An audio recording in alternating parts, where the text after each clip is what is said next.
il-Partit Nazzjonalista il-kandidati kollha tiegħu huma nies tal-affari tagħhom u ser jaħdmu għal ġid tal-lokalità, tar-residenti, tal-poplu Malti Owċi f'pajjiżna u fuq livell Ewropew. L-aħwa nibqgħu naħdmu, l-aħwa nibqgħu kuraġġużi, l-aħwa nibqgħu nemnu għaliex Malta u Għawdex għandhom bżonna, imma ma naqtawx qalbna alla volja against all odds. Kien dan li qal il-kap tal-Partit Nazzjonalista Bernard Grech waqt li kien qed jindirizza attività politika fil-fond tal-imdina fejn kompla li l-Partit Nazzjonalista lest ikompli jaħdem favur il-poplu kemm f'pajjiżna u anke barra mixtutna. Anki mill-oppożizzjoni għamilna id-differenza aħseb u wara meta nkunu fil-gvern.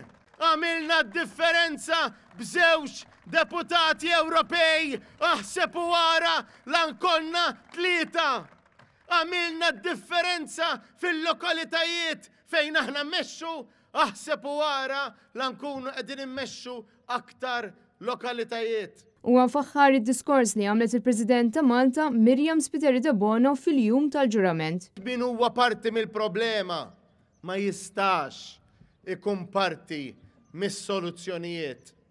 U dan, għalli tunna l-President ukoll kienet qalet il-klim ċar illi pajjiżna irridu nifduh.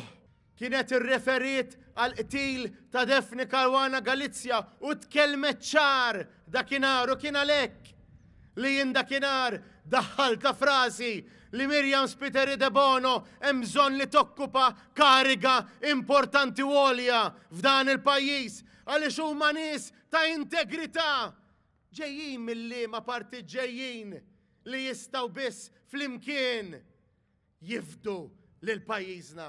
Bernard Grech indirizza l-isfida tal-ħajja li tant qed taffettwa familji Maltin u Għawċin. Għaliex il-Gvern Laburista jibqa' ma jindirizzax il-problemi?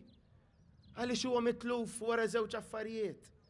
Mitluf wara r-reba biex jibqgħu jaħtfu u mitluf fil-ġlied intern. Imma jien ma rridx tinħela fuq il-problemi ta' ħaddieħor għaliex int li qed tissegwi, int li qiegħataw, int jinteressak tkun taf aħna x'ser nagħmlu aħjar u ser nagħmlu aħjar għaliex aħna maħniex imxekklin bl-irbit illi għandhom huma, bl-irbit illi jaraw li ma jinkixfux, bl-irbit illi jaraw li ma jinqabdux f'dak kollu illi jagħmlu għadhom jagħmlu. Kristin Mamo għal Net News.